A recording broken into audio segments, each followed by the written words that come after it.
لوگ دل کی تسکین کے لیے اس بازار جاتے ہیں، لیکن یہ کبھی نہیں سوچتے کہ یہاں دل لبانے اور رقص اور سرود کی محفلیں سجانے والی یہ لڑکیاں کہاں سے آتی ہے۔ کوئی بتائے یا نہ بتائے، لیکن میں آپ کو بتاتی ہوں کہ میں اس حسن کے بازار میں کہاں سے آئی تھی اور کس کی بیٹی تھی۔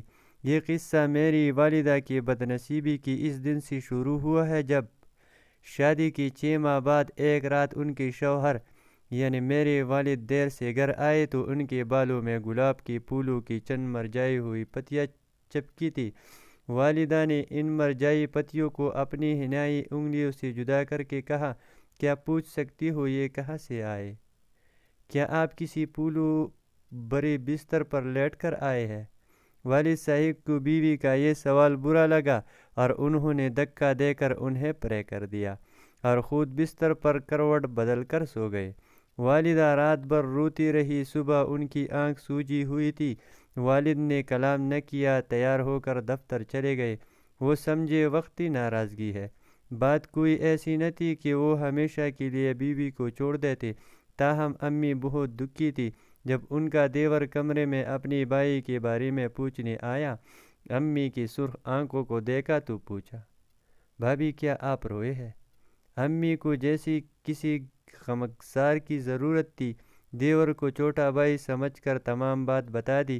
اس نے کہا، روئی نہیں بھابھی، میں بھائی کے اس معاملے کا کوج لگا کر آپ کو آگاہ کروں گا کہ کہاں جاتے ہیں اور قصہ کیا ہے۔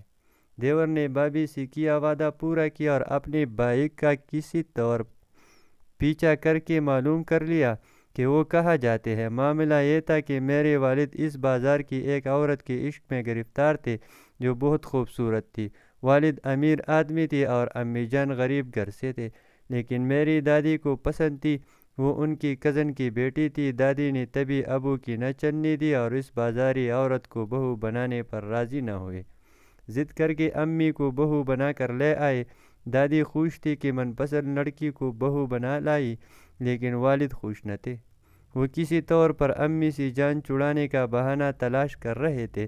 دیور جی نے جب امی کو رپورٹ دی اور اس عورت کا نام بتا دیا تو والد نے شوہر سے بات کی۔ آپ کسی بازاری عورت نیلم کے عشق میں گرفتار ہے۔ اگر ایسا ہے تو آپ کو مجھ سے شادی نہ کرنی چاہیے تھی۔ اب میں امید سی ہوں اور امید کرتی ہوں کہ آپ اپنے قدموں کو اس گند خانے کی طرف جانے سے روک لیں گے۔ شریف زادی اور اس بازار کی عورت میں کوئی مقابلہ نہیں۔ بیوی ہی اب آپ کے پیار کے حقدار ہے۔ والد نے خاموشی سے سنا۔ امی نے بات ختم کی تو کہا، میں کب تم سے شادی کرنا چاہتا تھا۔ اماں نے یہ ڈول گلے میں ڈالا ہے۔ عہد کیا تھا کہ مجھ کو میری برائیوں کے ساتھ قبول کر لو تو رکھوں گا ورنہ نکال دوں گا۔ آپ اس غلط جگہ جانا چھوڑ دیں، باقی آپ کی سب اچھائیاں برائیاں قبول ہے۔ تم کو چھوڑ سکتا ہوں، اس جگہ جانا نہیں چھوڑ سکتا، لیکن مجھے یہ بتاؤ کہ تم اس جگہ اور اس عورت کے بارے میں کیسے جانتی ہو؟ اس بازار کی معلومات اتنی تفصیل کے ساتھ تم جیسی شریف زادی کو کیسے حاصل ہوگی؟ والدہ خاموش ہو گئی، لفظ سے لیے کیونکہ دیور نے قسم دی تھی کہ بھابھی آپ کے شوہر کے بارے میں تمام معلومات حاصل کر کے دوں گا، لیکن خدا را میرا نام نہ لیجیے گا ورنہ بھائی بڑے ظالم ہیں، مجھے زندہ نہ چھوڑیں گے۔ دیور نے امی سے سچ کہا۔ اس کا ثبوت ان کو اس وقت مل گیا جب اس فرعون صفت شخص نے میری ماں کے سر پر برقع ڈالا اور اپنے چھوٹے بھائی سے کہا، جاؤ اس کو اس کے باپ کے گھر چھوڑاؤ۔ امی ہی نے ان کے ساس اور دیور سبھی یہ سمجھے کہ حفیظ اس وقت غصے میں ہے، چند روز خبر غصہ ٹھنڈا ہو جائے گا تو ہم جا کر آفت کو لے آئیں گے، لیکن ایسا نہ تھا۔ والد تو امی سے جان چھڑانے کا بہانہ ڈھونڈ رہے تھے۔ وہ امی کو لینے گئے، گھر والوں کو بھی منع کر دیا کہ ہرگز مت لانا ورنہ کڑے کڑے نکال دوں گا۔ بڑھاپے میں بیچارے نانا ابو پر تو جیسے قیامت ٹوٹ پڑی۔ وہ داماد کے پاس گئے اور سبب دریافت کیا تو انہوں نے سسر کو یہ کہہ کر دھتکار دیا کہ تمہاری بیٹی کا اس بازار سے کیا تعلق ہے جو وہاں کے بارے میں اتنی معلومات رکھتی ہے، یہاں تک کہ وہاں کی عورتوں کے نام تک جانتی ہے۔ ایسی عورت کو میں نہیں رکھ سکتا جس کو اس بازار سے اتنی آگاہی ہو۔ بیچارے نانا ہکا بکا منہ تکتے رہ گیا۔ والد نے امی کو طلاق دے دی اور کہا کہ اب وہ بھولے سے بھی میرے گھر میں قدم نہ رکھے ورنہ بری طرح پیش آؤں گا۔ امی نے پھر بھی دیور کا نام نہ لیا کیونکہ وہ بیچارہ FSC کا طالب علم تھا اور میرے والد کے ٹکڑوں پر پڑ رہا تھا، اس کا مستقبل تباہ ہو جاتا۔ اس نے بھی نہ بتایا کہ میں نے بابی کو آپ کی کرتوتوں کے بارے میں معلومات فراہم کی تھی۔ میرا جنم نانا کے گھر ہوا۔ باپ نے میری شکل دیکھی اور نہ میں نے ان کی۔ بعد میں جب دادی وفات پا گئی انہوں نے اپنے من کی مراد پوری کی اور اپنی من چاہی عورت سے شادی کر لی۔ 2 سال میں اور امی نانا کے گھر رہے۔ اس کے بعد انہوں نے ایک شریف انسان سے والدہ کی دوسری شادی کرا دی۔ میرے سوتیلے والد غریب ضرور تھے لیکن بہت اچھے اخلاق کے مالک تھے، دیندار تھے اور حقوق العباد کو مانتے تھے۔ انہوں نے ہم ماں بیٹی کو دل سے قبول کیا اور میری پرورش ایک حقیقی باپ کی طرح کی۔ کبھی مجھے یہ احساس نہ ہونے دیا کہ میں ان کی اولاد نہیں ہوں۔ وہ مجھے تعلیم دلوانا چاہتے تھے مگر غربت آڑے آ گئی اور میں صرف پرائمری تک تعلیم حاصل کر سکی۔ 16 برس کی تھی جب انہوں نے میری شادی اپنے بانجے سے کر دی اور 1 سال بعد ان کا انتقال ہو گیا۔ میرے سانس اپنی بابی یعنی میری والدہ سے جلتی تھی، وہ بالکل اپنی بائی سے مختلف عورت تھی۔ والد کے انتقال تک تو صحیح رہی مگر ان کے وفات کے بعد پنجے نکال لیے۔ وہ مجھے ماں سے ملنے نہ دیتی، ان کو آنے کی اجازت تھی اور نہ مجھے ان کے پاس جانے کی۔ وہ بیمار تھی مگر میں ان کی عیادت کو نہ جا سکتی تھی۔ صرف اس دن اجازت ملی جس روز ان کا انتقال ہو گیا۔ اب میرا اس دنیا میں شوہر کے سوا کوئی نہ تھا اور وہ بے شک بہت اچھے انسان تھے لیکن اپنی ماں سے بہت ڈرتے تھے۔ میری ایک ننتی وہ غلط چال چلن رکھتی تھی۔ ساس سارا دن پاس پڑوس میں پھرتے اور جب میرے شوہر اور سسر گھر پر نہ ہوتے نند پڑوسی لڑکے کو بیٹھک میں بلا کر باتیں کرتی۔ مرد شام کو آتے ان کو کچھ خبر نہ ہوتی گھر میں کیا ہوتا ہے۔ ساس کے ڈر سے میں زبان نہ کھولتی تھی، شوہر کو بتاتی تو ان کی ماں میرا جینا دوبر کر ڈالتی۔ خاموشی سے میں نے اپنی عافیت جانی، یہ سوچ کر کہ جو جیسا کرتا ہے ویسا بھرتا ہے۔ میں نند کی چغلی کر کے بری بنوں گی تو کہاں جاؤں گی؟ سچ ہے برائی کو چھپانا کبھی بہت مہنگا پڑ جاتا ہے۔ اے کاش اپنے خاوند کو آگاہ کرتی، آخر ان کی بہن ہمارے گھر کی لاج تھی، ان کی عزت تھی۔ ایک روز دوپہر کا وقت تھا، میں کچن میں کھانا بنا رہی تھی کہ وینا بھاگی آئی، بولی بھابھی مجھے چھپا دو، ابا اور بھابھی آ گئی ہے۔ میں کچھ نہ سمجھی، وہ بوکھلائی ہوئی تھی۔ میں اس کی حالت دیکھ کر اسے اپنے بیڈ روم میں چھپا دیا۔ تبھی سسر اور شوہر کی کسی کو گالیاں دینے کی آوازیں آنے لگی۔ دوڑی بیٹھک میں گئی ہوئی پڑوسی لڑکی کو دونوں مل کر مار رہے تھے۔ نظارہ دیکھ کر خوف سے کانپ گئی اور میں نے ان کو روکنا چاہا کہ کہیں مار ہی نہ ڈالے۔ میرے بیچ میں آنے سے لڑکے کو بھاگ نکلنے کا موقع مل گیا، اس کی جان بچ گئی۔ اب سارا غصہ سسر صاحب اور شوہر نے مجھ پر نکالا کہ وینا اگر بیٹھک میں لڑکے کے ساتھ تھی تو تم کہاں تھی؟ تم تو گھر میں تھی اور اب وہ کہاں ہے؟ انہوں نے گھر میں اسے ڈھونڈا، کیسے بتاتی کہ وہ کمرے میں میری الماری کے پیچھے چھپی ہوئی ہے؟ بالآخر انہوں نے اسے ڈھونڈ نکالا اور گھسیٹ کر باہر لائے۔ اس نے تمہیں یہاں چھپایا ہے؟ وہ بولی کچھ نہیں مگر ہاتھ سے میری جانب اشارہ کر دیا۔ وہ تو پہلے ہی غصے میں آپے سے باہر ہو رہے تھے۔ سارا الزام مجھ پر دھر دیا کہ میں اپنی نند کو اس لڑکے سے ملاتی ہوں۔ میں نے لاکھ کہا کہ ایسا نہیں ہے مگر وہ نہ مانے۔ میرے خاوند نے کہا اگر تم میری بہن کی اس کھیل میں شریک نہیں ہو تو پہلے مجھے کیوں نہ بتایا کہ پڑوسی کا لڑکا گھر آتا ہے اور بیٹھک میں وینا سے ملتا ہے؟ تم نے اسے اپنی الماری کے پیچھے کیوں چھپایا؟ اصل میں تم ہماری عزت کی دشمن ہو۔ ابھی یہ قصہ چل رہا تھا کہ ساس آ گئی، وہ بھی چلانے لگی کہ اسی نے میری بچی کو خراب کیا ہے۔ یہ اگر ساتھ نہ دیتی، اس کی پردہ پوشی نہ کرتی، کم از کم مجھے ہی بتا دیتی تو آج یہ تماشا نہ ہوتا۔ بھلا میں کیسے بتاتی اس لائن کو جو مجھے کچا چبا جانے کی درپے رہتی تھی؟ ساس کو موقع ملا تھا تو اس نے مجھے اس وقت گھر سے باہر نکلوا دیا۔ میرا کوئی ٹھکانہ نہ تھا۔ اس وقت کہاں جاتی؟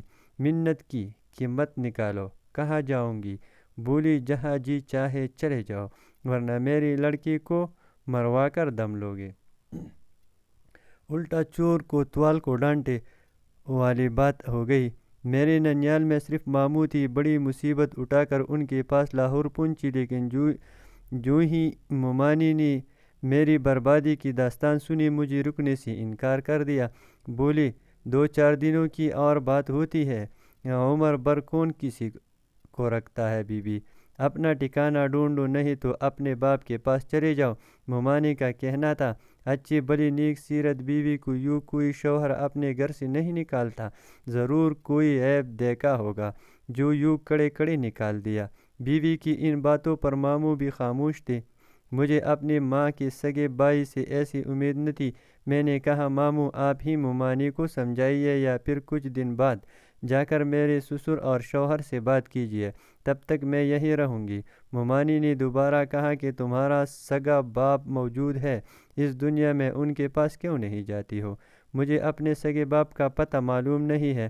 ماموں بولے آؤ میں تمہیں اس کے پاس چھوڑ آتا ہوں، جب اسے اپنے حالات بتاؤ گے تو کوئی اچھی تدبیر نکل آئے گی۔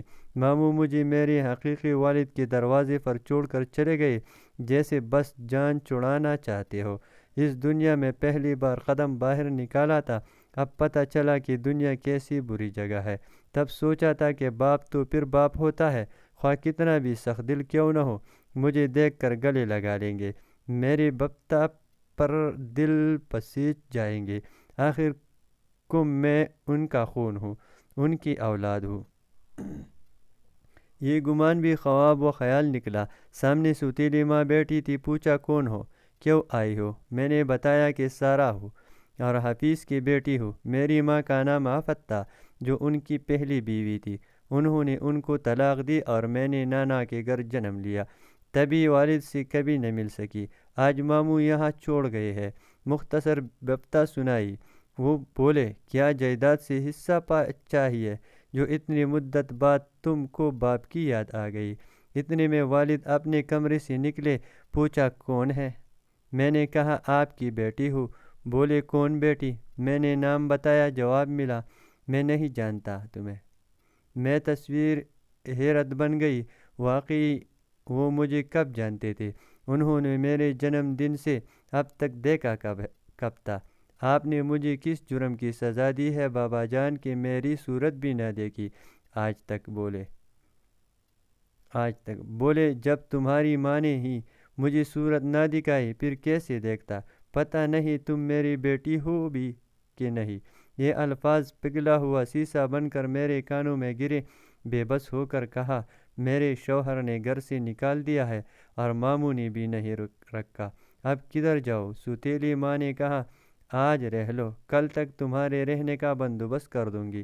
وہ رات میں نے ایک اجنبی کی طرح اس گھر میں گزاری جس کے بارے میں گمان تھا یہ میرے باپ کا گھر ہے۔ صبح والد میرے اٹھنے سے پہلے چلے گئے۔ تھوڑی دیر بعد ایک بوڑھی عورت سوتیلی ماں کے پاس آ گئی۔ ماں سے کہا کدھر ہے وہ لڑکی جس کو تم رکھنے پر راضی نہیں ہو؟ بلاؤ اسے۔ حقیقی باپ کی بے رخی اور اجنبیت دیکھ چکی تھی۔ جب سوتیلی ماں نے کہا کہ ان کے ساتھ چلے جاؤ، یہ تمہیں اچھی طرح رکھیں گے، یہ تمہارا خیال کریں گے اور تم اس بوڑھی کی خدمت کرنا، میں اور تمہارے ابا تمہارے خبرگیری کرتے رہیں گے۔ باپ کی بے حسی سے میرا حقیقی رشتے اور محبت سے ایمان اٹھ گیا تھا۔ بوڑھی نے دل سے لگایا، پیار کیا تو میں روتی ہوئی اس کے ہمراہ اس کے گھر آ گئی۔ اس نے مجھے کہا کہ تم آفت کی بیٹی ہو نا؟ جانتے ہو اس کی میری لڑکی کی خاطر تیرے باپ نے طلاق دی تھی اور میری بیٹی کو بھی مجھ سے چھین لیا ہے حفیظ نے۔ تم میرے پاس رہو گے تو ماں جیسا پیار دوں گی۔ اس عورت کی زبانی اپنی ماں کا ذکر سن کر ڈھارس ہوئی۔ میں اسے نانی ہی سمجھی۔ نانی ایک شاندار کوٹھی میں رہتی تھی، اس کے ساتھ 2 لڑکیاں اور بھی تھیں جو اس کی بیٹیاں نہ تھیں۔ میرے طرح بھی کس لاوارث بھٹکی ہوئی لڑکیاں تھیں جن کو اس نے پناہ دی تھی۔ مجھے بھی پناہ مل گئی، مگر آبرو مندانہ چھت کے تلے نہیں، گناہ کے دلدل میں بسنے والی یہ بوڑھی نوجوان لڑکیوں کی کمائی ہوئی دولت پر عیش کرتی تھی۔ وہ بھی جوانی میں یوں ہی بھٹک کر اس بازار تک آ گئی تو عمر بھر کے لیے گناہ کے قبر میں اتر گئی، اب جینے پر مجبور رہی۔ اب آفت و عصمت کا کوئی تصور اس کے پاس باقی نہ رہا، اچائی اور برائی کی اقدام مٹ چکی تھی۔ میں اس سیاہ روح کو نانی کہتی اور کیا کرتی۔ جب اپنے برے وقت میں منہ پیر لیتے ہیں تو برے بھی اپنے لگنے لگتے ہیں۔ آج اگر میں اس بازار کی زینت بنی تو کس وجہ سے اور کہاں سے آئی ہوں میں، اور مجھ جیسی لڑکیاں یہاں کہاں سے آتی ہے؟ کیا یہاں آنے والوں نے کبھی سوچا مجھے گلہ اس بڑھیا اس جیسی پناہ دینے والی عورتوں سے نہیں ہے، گلہ ان لوگوں سے ہے جن کے دم قدم سے بازار آباد ہے، اس پاکیزہ معاشرے سے جو لڑکیوں کو لاوارث اور بے سہارا کرتے ہیں اور بے سہارا عورتوں کو پناہ دینا معیوب سمجھتے ہیں۔